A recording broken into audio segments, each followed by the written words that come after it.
qué siempre es bueno tocar? En realidad es un síndrome, y aunque lo que usualmente mata al paciente con falla respiratoria es el tipo de insuficiencia o el tipo de falla que presenta, lo que nosotros tenemos que hacer es ganar tiempo con lo que desencadena para poder encontrar y tratar la causa de base. Entonces, resulta muy útil que nosotros abordemos este tema para ahora ver un poquito lo que es edema de pulmón, neumonía y el edema pulmonar. Bueno, entonces nosotros vamos a empezar diciendo que la insuficiencia respiratoria es un concepto que es gasométrico. Es relativo también, porque desde el punto de vista clínico ustedes saben que hay pacientes que manejan insuficiencia respiratoria crónica y no necesariamente esto pone en peligro su vida. Pero el concepto en sí es gasométrico. Y aunque en algunos textos se han descrito 4 tipos, los últimos 2 tipos pueden encajarse en algunos de estos 2 que tenemos aquí. Entonces, vamos a decir que la insuficiencia respiratoria tipo 1 es la hipoxia y la definimos como una presión de oxígeno menor a 60 milímetros de mercurio. Y la insuficiencia tipo 2 es esta hipoxia más hipercapnia. Entonces la vamos a definir con una pH-CO2 mayor de 50 a 55. Hay que recordar algo. La insuficiencia tanto tipo 1 como tipo 2 es provocada por alguna causa. En realidad es un síndrome que es un mecanismo como tal. No es en sí un diagnóstico final. Entonces nosotros vamos a tener que tratar la causa de base que está generando esta insuficiencia. Vamos a dar oxígeno. Ese va a ser el tratamiento prácticamente base de la insuficiencia respiratoria. Y cuando nosotros hemos dado oxígeno una fracción inspirada del 60% y el paciente continúa manteniendo estos parámetros, hablamos de falla respiratoria y es una indicación de ventilación mecánica, que no siempre la ventilación mecánica es sinónimo de intubación endotraqueal. La ventilación mecánica puede ser también ventilación no invasiva. Siempre les contaba yo una historia de que cuando nosotros estábamos, bueno, yo hice mi servicio social, llamaba la atención que se presentaban casos que nosotros desearíamos que se presentaran actualmente, que no son tan típicos, como el caso de una señora que se presentó al hospital donde yo laboraba con historia de síncope, dificultad respiratoria, taquicardia y un edema prácticamente generalizado en el miembro inferior derecho. Nosotros cometimos el horror de dejarla toda la noche ahí con únicamente una saturación, una oximetría de pulso como monitoreo.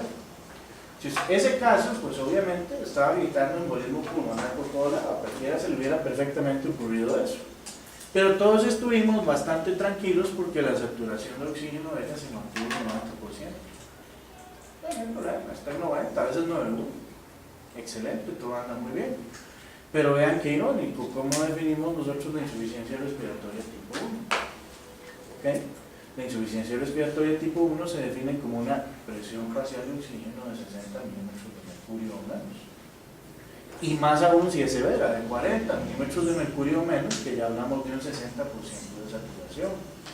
Entonces, aparte de las limitaciones que ustedes saben logísticas que tiene la saturación de oxígeno por oximetría, el que no sabe es como el que no ve. Entonces, no podemos confiarnos únicamente en que un aparato de estos diga 90% porque está ocurriendo realmente una catástrofe y no nos damos cuenta. La señora en la mañana siguiente tuvo que entubarla en Carrera y trasladarla al hospital de Liberia, porque obviamente nadie la anticoaguló y siguió con su problema de base. Ok, entonces vamos a dividir las causas de insuficiencia respiratoria en causas pulmonares y en causas extrapulmonares.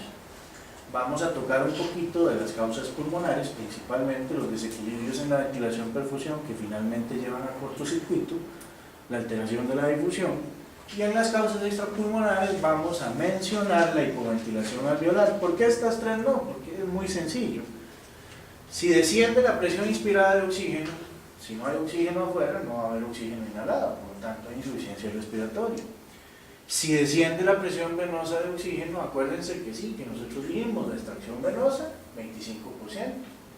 Si la extracción es más, ¿sí?, desciende la presión venosa de oxígeno, pues sí, puede que el pulmón funcione relativamente bien, pero igual la sangre que pasó por el pulmón va a ir con menos oxígeno arterial porque ya había deuda de oxígeno. ¿Ok? Y finalmente el descenso del gasto cardíaco, que no es nada más ni nada menos que el choque, la falla de bomba, la hipovolemia, etcétera, que nos lleva a falla circulatoria y a falla microrrespiratoria en los estadios más avanzados. Entonces vamos, digamos, a mencionar un poquito de estas cuatro. Estos son algunos ejemplos clínicos a la hora de que nosotros vemos insuficiencia respiratoria. Entonces, nosotros acá tenemos la hipoventilación alveolar. La hipoventilación alveolar es este síndrome en donde el paciente no respira.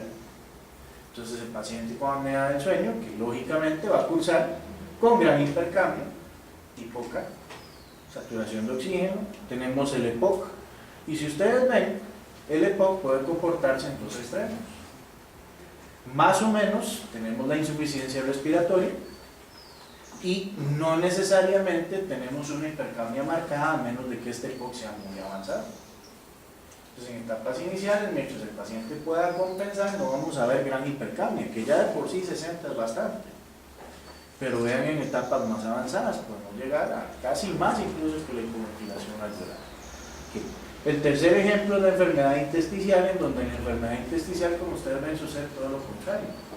Si se acuerdan en la clase de gases arteriales que nosotros vimos que la CO2 es un reflejo entonces de cómo está funcionando la mecánica, ¿qué le pasa a la mecánica de una enfermedad intersticial? Aumentaba la frecuencia respiratoria para compensar esa disminución en la distensibilidad. Por lo tanto, una frecuencia respiratoria aumentada lava CO2. Entonces, el paciente anda con relativamente poco CO2 y anda hipoxémico también. Ahora, este espectro que ustedes ven acá es el distrés respiratorio, que ahora vamos a mencionar un poquito. ¿Por qué?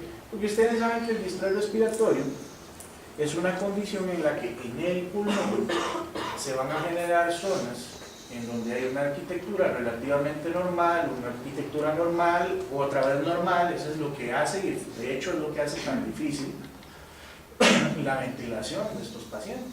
Entonces tenemos un espectro de manifestaciones variables, a veces con una hipoxia muy importante, a veces no tanto. Muy bien. Ok. Empecemos con lo primero, y vamos, eso no se ve. Aquí debería decir derivación o una zona PQ baja. ¿Ok? Una zona de ventilación perfusión baja. Entonces, ¿qué es una zona de ventilación perfusión baja? Una zona que perfunde, pero que su ventilación está disminuida. O sea, una zona BQ menor a 1. ¿Qué podemos poner aquí? Lo que ustedes quieran.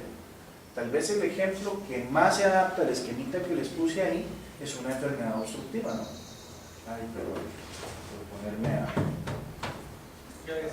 Ya volvió. Okay. Es una enfermedad obstructiva, ya no volvió.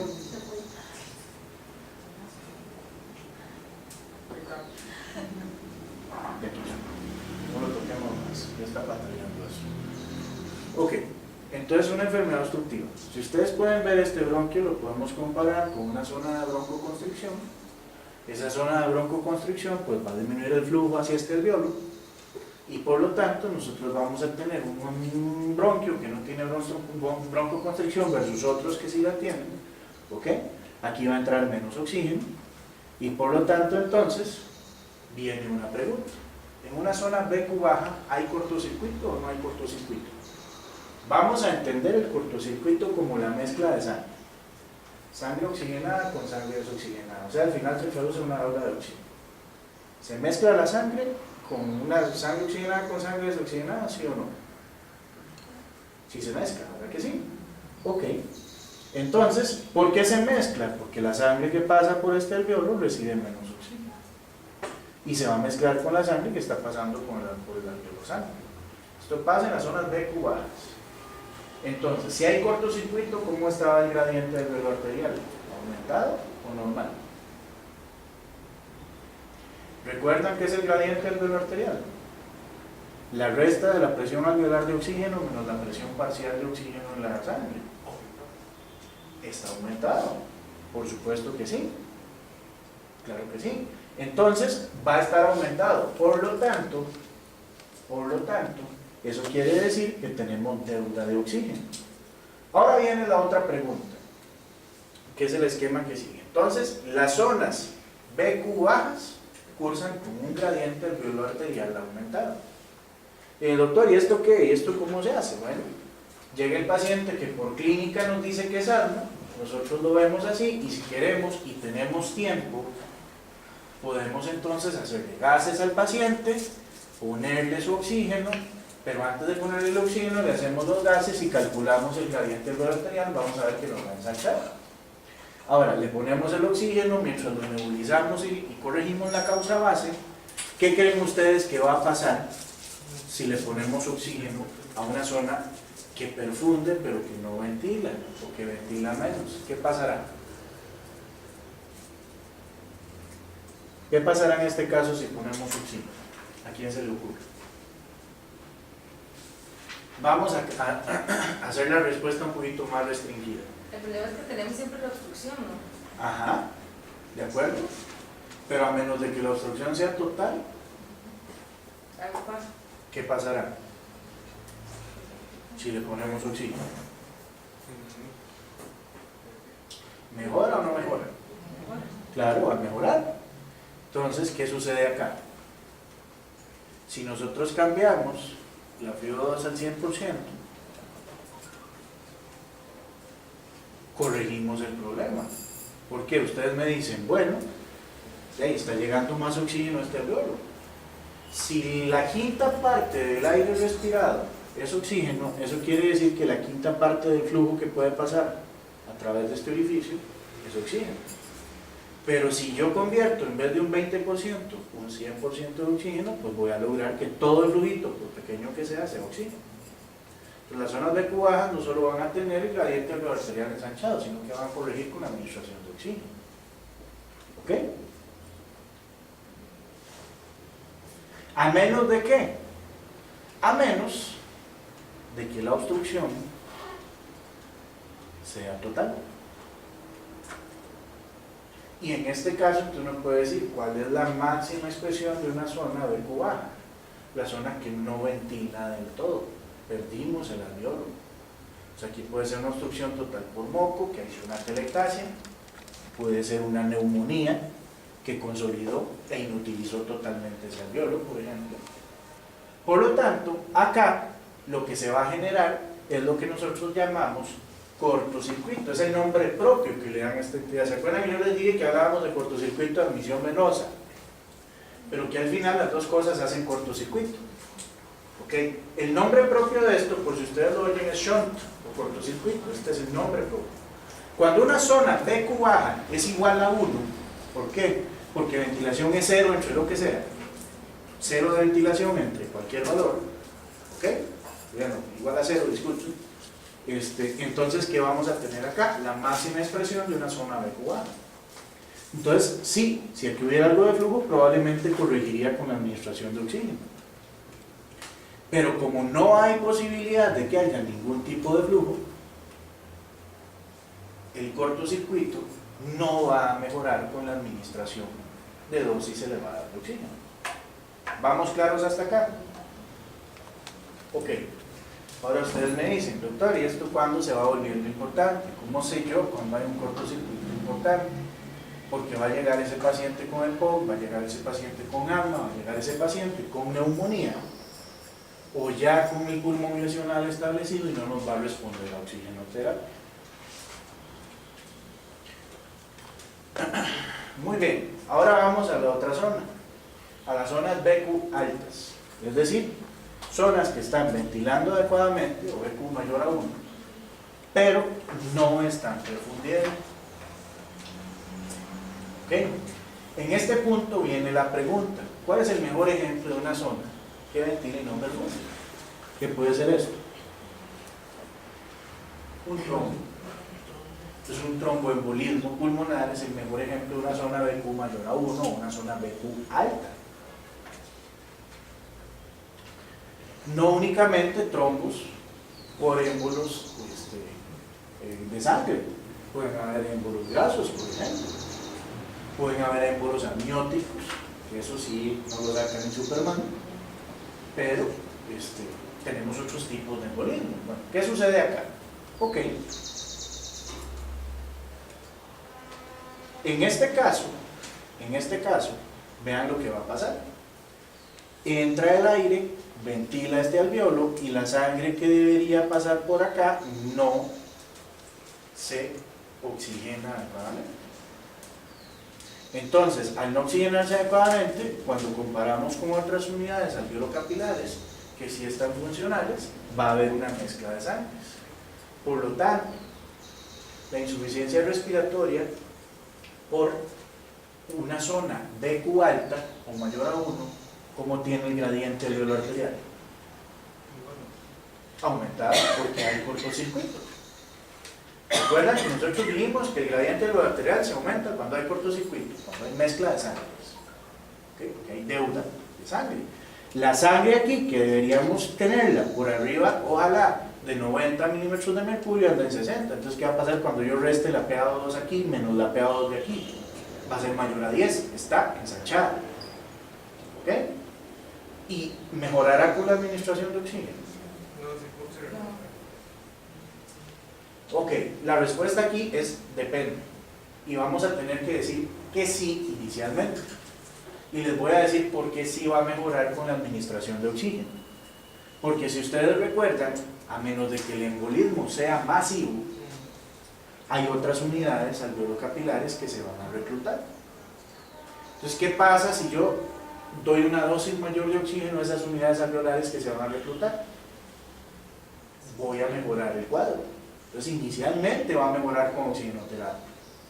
Ahora, si el embolismo es masivo, la cosa ya cambia. Porque si el embolismo es masivo, por más oxígeno que yo dé, no lo voy a lograr.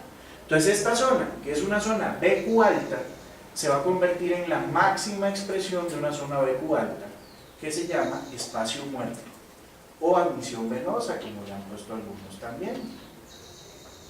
Entonces el espacio muerto es una zona que ventila, pero que no pasa absolutamente nada. Y al final va a ser un cortocircuito porque va a enviar la sangre a otras zonas que sí ventilan y por lo tanto va a haber mezcla de sangre y se convierte en un shunt. Igual que el otro mecanismo de shunt.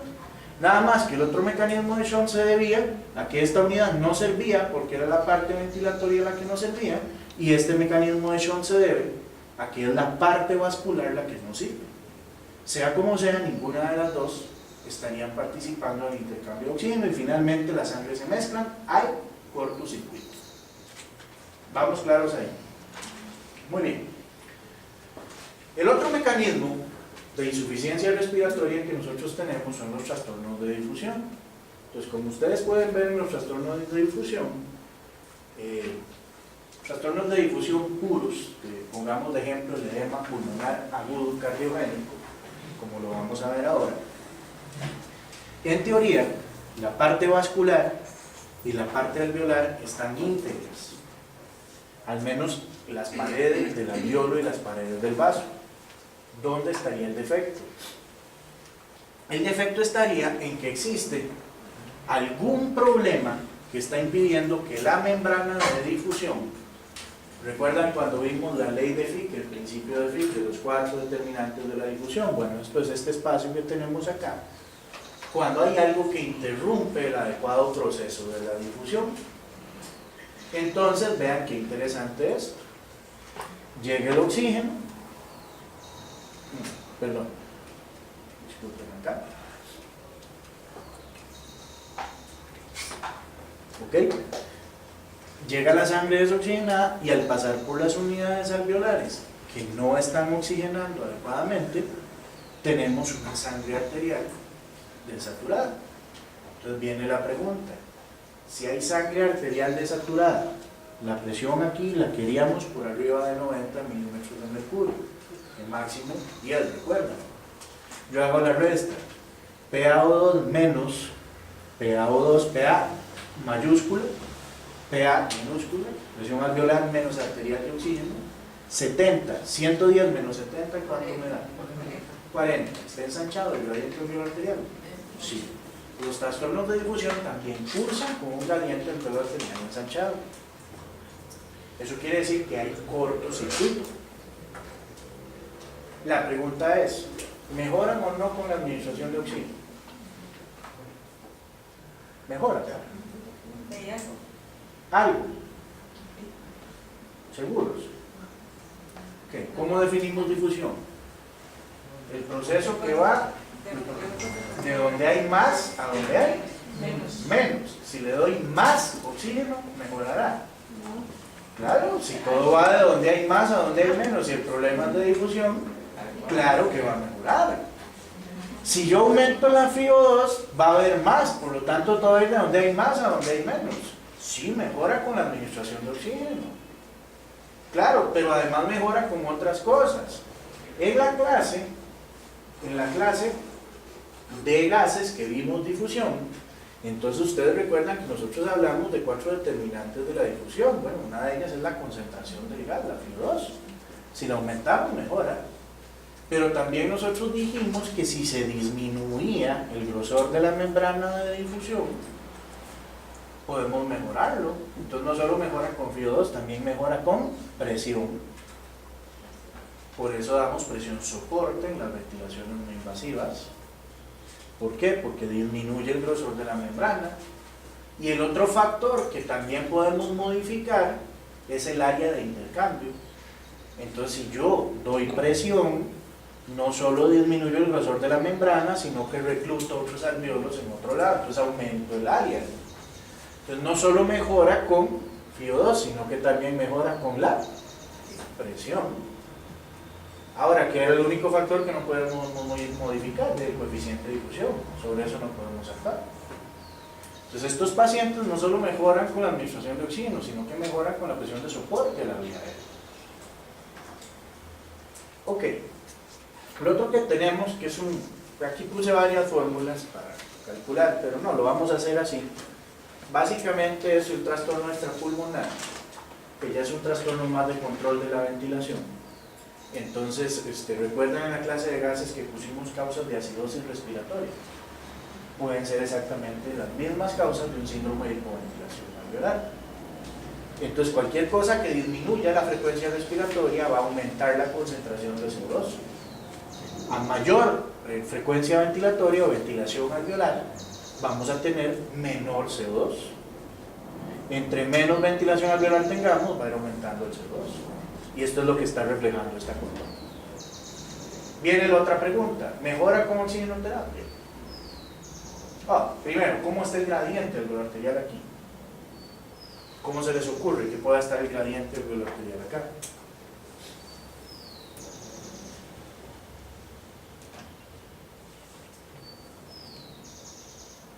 En los trastornos BQ está aumentado, el cortocircuito está aumentado, y el trastorno de difusión está aumentado. ¿Cómo podría estar el gradiente aquí? Hay mezcla de sangres.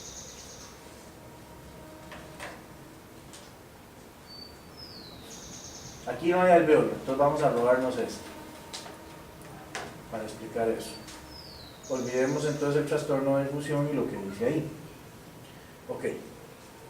Hay hipoventilación alveolar, o sea, aquí está entrando menos oxígeno porque el paciente respira menos, y está saliendo menos CO2 porque el paciente inspira menos y expira menos.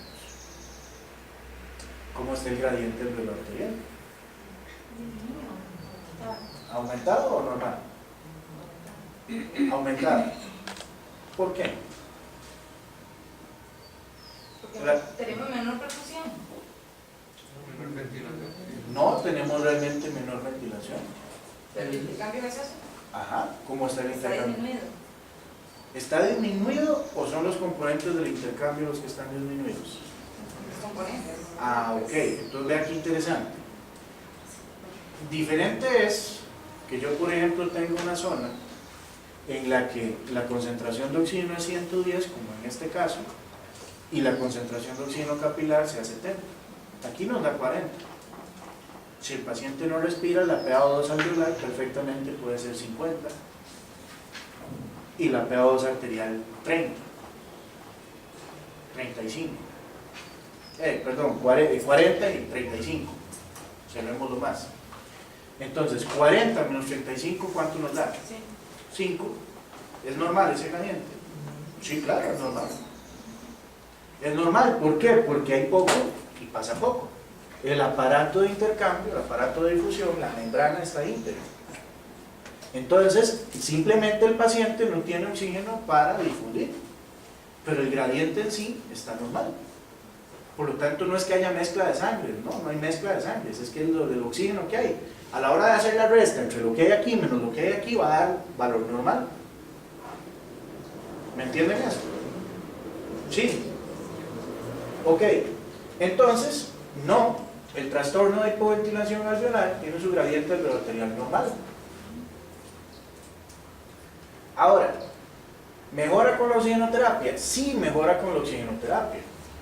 ¿Por qué va a mejorar inicialmente con la oxigenoterapia? Ya después no lo va a hacer por más oxígeno que metamos. Porque vamos a desplazar los otros gases del alveolo si le ponemos al paciente oxígeno. Entonces, al desplazar el CO2 del alveolo, pues va a mejorar porque va a difundir. Eso va a traernos otros problemas, como atelectasias por reabsorción y otro tipo de cosas. Pero inicialmente va a mejorar. Va a llegar un momento en que no mejora más. Porque el paciente lo que necesita es mecánica ventilatoria. Entonces el paciente, por ejemplo, con un Guillain-Barré, que lo entubamos con parámetros mínimos. Mientras pasa la parálisis y ya se puede ir entonces extubando mientras va ejercitando nuevamente su sistema respiratorio. Entonces el paciente se le entuba, se le dejan parámetros mínimos, no ocupa FIO2, no ocupa tanto soporte, simplemente ocupa un empujón en la ventilación, porque eso es lo que lo va a hacer mejorar. Es un asunto meramente mecánico. Ok. Bueno, estos son entonces algunos mecanismos y yo creo que vamos dejando esta parte de insuficiencia por acá. ¿Hay alguna pregunta? No. Bueno.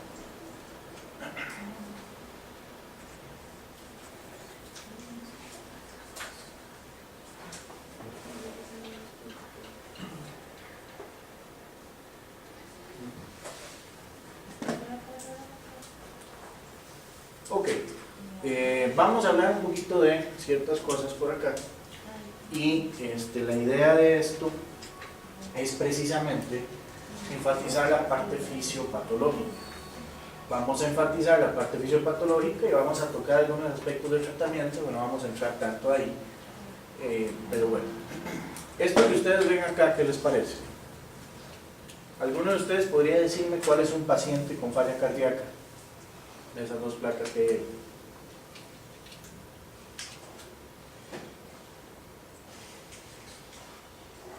¿Cuál les parece a ustedes que sea un paciente con falla cardíaca?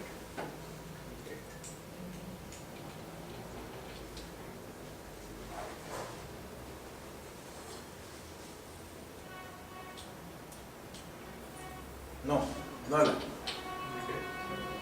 ¿Perdón? El B. Ajá. ¿Y qué sucede si yo les cuento a ustedes que cuando nosotros tratamos de hacer el diagnóstico de falla cardíaca a través de exámenes de laboratorio o de signos clínicos, dentro de los signos que más nos traducen que el paciente tiene insuficiencia cardíaca, dos son radiológicos? Y estos dos signos radiológicos son la congestión iliar y el aumento de la trauma vascular. La congestión iliar y el aumento de la trauma vascular. Entonces, ¿cuál tiene falla cardíaca? Que si ustedes no lo saben, tranquilos, probablemente nosotros tampoco con una placa. Y es que es precisamente esto lo que quiero ejemplificarles. ¿Por qué? Porque bueno, alguno podría decir, bueno, es que aquí se ve algo de vidrio esmerilado. Ok, ¿qué es el vidrio esmerilado? Depende de cómo se discuta, todo el mundo lo vincula con algo intersticial. Entonces, en un edema del pulmón no cardiogénico, el estrés respiratorio, es con la inflamación que hay en el intersticio que se vincula.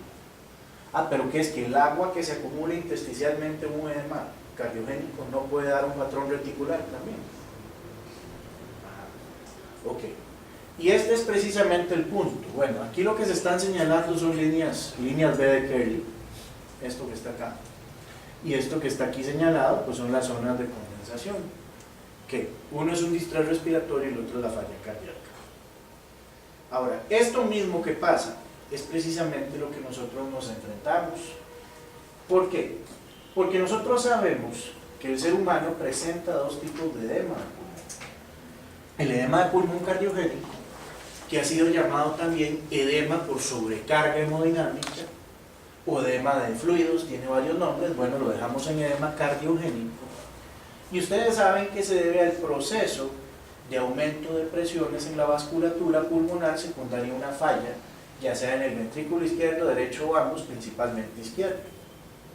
Ahora, sí, mientras tratamos la causa de esta insuficiencia cardíaca, ya sea una enfermedad de larga data crónica, que digo, ya no doy más, o sea, un infarto al miocardio, nosotros vamos a darle tratamiento ¿con qué? Con diuréticos, vamos a darle tratamiento con cosas que disminuyan el trabajo cardíaco, la poscarga, y si entra en una insuficiencia, falla respiratoria, pues lo tenemos que apoyar ventilatoriamente también ese paciente. Ok.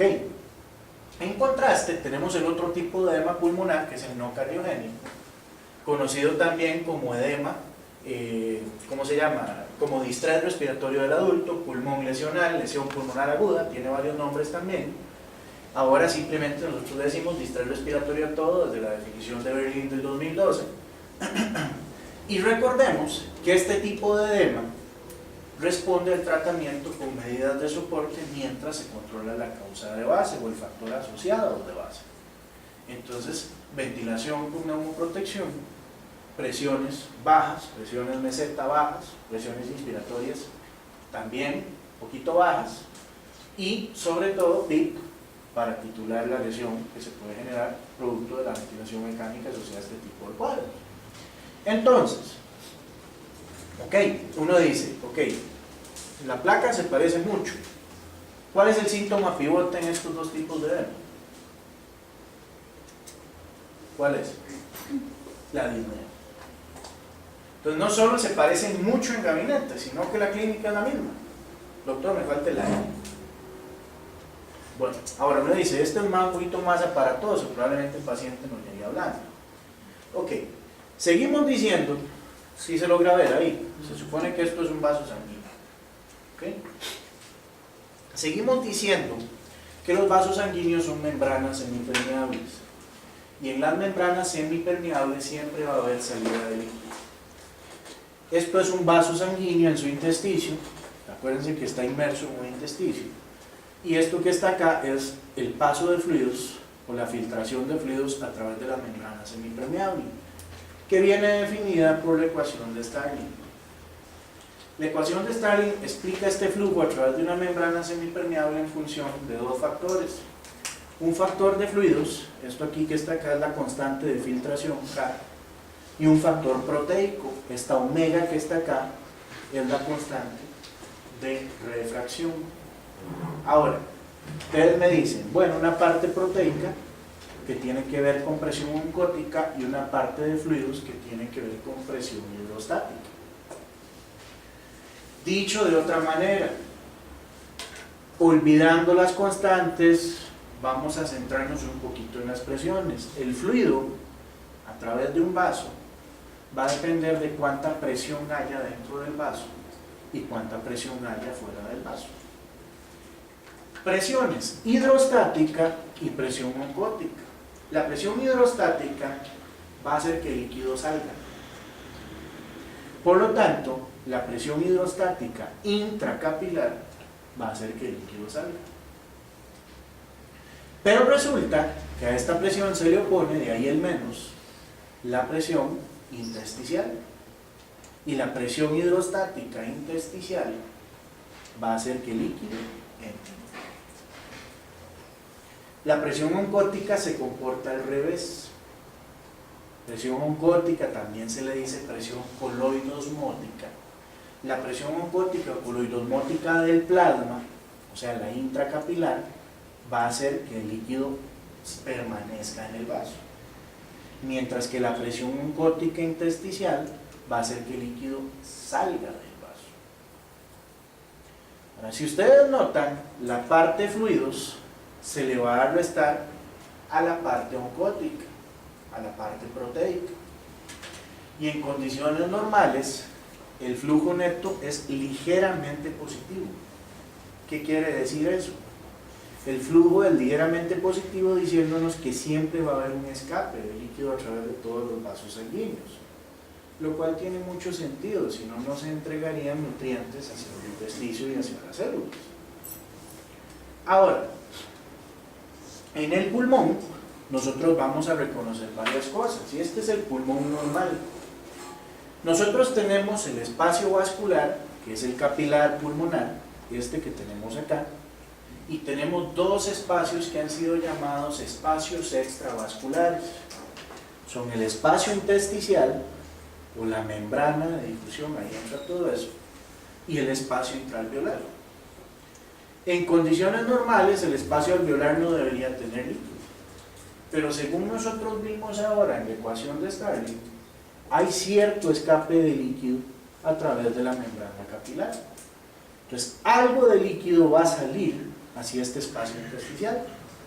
Esa salida de líquido viene favorecida por las presiones y sobre todo porque entre las células endoteliales, estas son celulitas endoteliales, existen uniones que son llamadas uniones tipo GAP. Eso favorece el escape de líquido. Ahora, ¿por qué el líquido que se acumula en el espacio intersticial no pasa hacia el alveolo? Porque el epitelio alveolar, que es este que tenemos acá, los neumocitos están unidos por otras uniones que se llaman uniones estrechas. Y estas uniones estrechas lo hacen prácticamente impermeable al agua. Y existe también un transportador de sodio-potasio cloruro, que lo que hace es sacar agua por acá también. Está bombeando agua hacia afuera.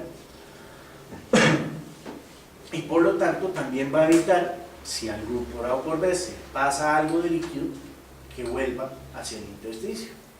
Normalmente la filtración no debería exceder los 15 a 20 cc por hora.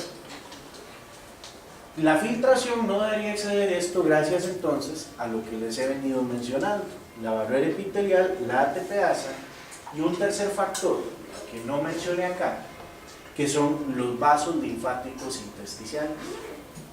Acuérdense que el sistema linfático es un sistema de vasos alternativo que se encarga de sacar el agua de los sitios donde se acumuló gran cantidad de agua. Estos linfáticos tienen una cosita muy interesante. Se ubican acá, son yuxtaalveolares.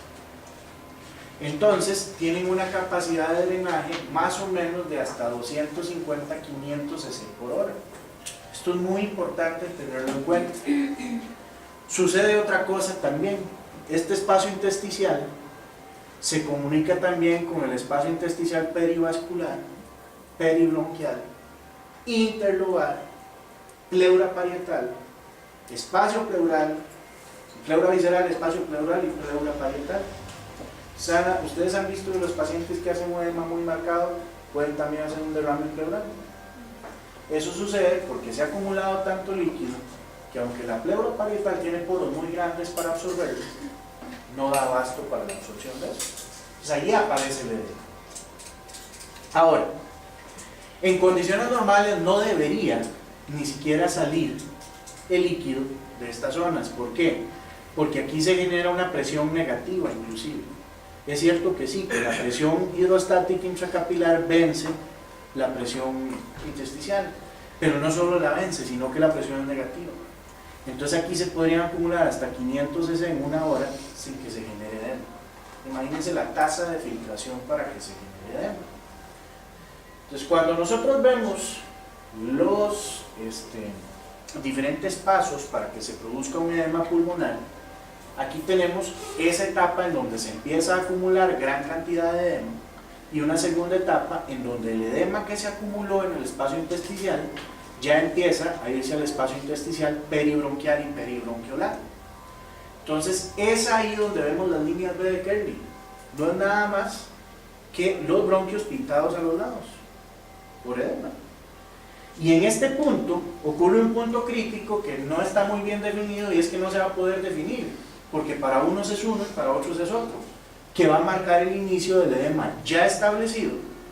Entonces este edema establecido va a hacer que se rompa la barrera epitelial. Al romperse la barrera epitelial, los neumocitos ya pueden entrar líquido al espacio infraalveolar y ahí aparecen los exudados algodonosos típicos de la falla cardíaca avanzada, por ejemplo. Ahora, esto no solo tiene que ver con un asunto de aumento de presiones, también puede tener que ver con un aumento de la permeabilidad. Entonces aquí todo el ejemplo lo puse en función del edema cardiogénico. Pero ¿qué sucede si se está filtrando más agua? No porque aumenta la presión hidrostática, sino porque hay una injuria, una lesión que rompe la pared capilar y rompe la pared alveolar. Pasa exactamente lo mismo, pero por otra causa. El agua salió por otra causa. Entonces, cuando nosotros vamos a ver cuáles son las causas o los mecanismos de desarrollo de edema pulmonar, vamos a mencionar el aumento de la presión hidrostática.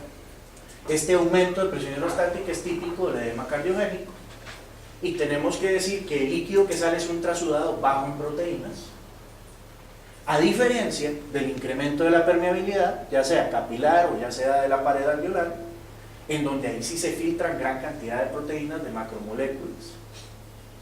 Entonces lo que hay es un trasudado importante, casi que como un 70-80% de las proteínas plasmáticas. Ahí aparecen los criterios de Light cuando el paciente desarrolla derrame pleural. Y dos muy infrecuentes, una de ellas la disminución del gradiente oncótico, o sea, se pierde la presión oncótica, por lo tanto el capilar no puede mantener el líquido dentro de sí, dentro de su estructura anatómica, y por lo tanto estos pacientes pues hacen el edema. Puede deberse a desnutrición proteicocalórica severa, o puede deberse a enfermedades crónicas, que ustedes saben que la inflamación reduce la cantidad de albúmina y de ciertas proteínas también. Y más raro, el drenaje linfático disminuido.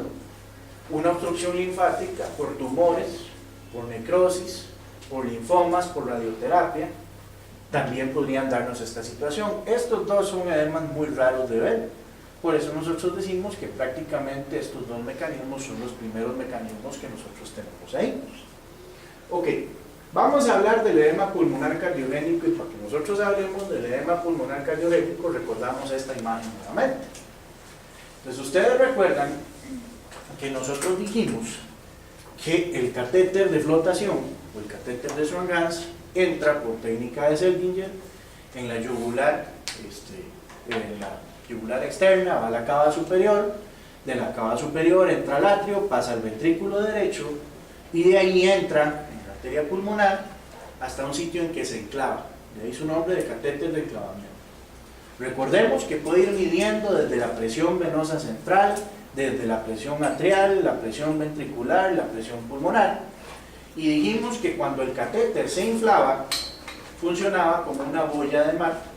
Por lo tanto, va el catéter inflado a censar la presión que viene de adentro, la presión que viene desde el corazón izquierdo, que se llama presión de enclavamiento pulmonar. Y cuando la bolita se desinfla, va a censar la presión que va hacia el pulmón, o sea, censa la presión arterial pulmonar. Entonces, inflado nos habla de ventrículo izquierdo y desinflado nos habla de presión pulmonar. Ok. Para que se genere un edema de pulmón de origen cardiogénico, la presión de enclavamiento pulmonar debe subir de 18 a 20 milímetros de mercurio. Ya nosotros sabemos que cuando la presión de enclavamiento sube de 18 a 20 es que hay una disfunción ventricular izquierda importante. Va a generar una presión en esa cámara y esa presión retrógradamente se traduce en un aumento de la presión en la vasculatura pulmonar. Ese aumento de la presión en la vasculatura pulmonar va a hacer entonces que el desequilibrio en las fuerzas de Starling se produzca y empieza a salir más líquido del que puede ser reabsorbido por los mecanismos que vimos anteriormente.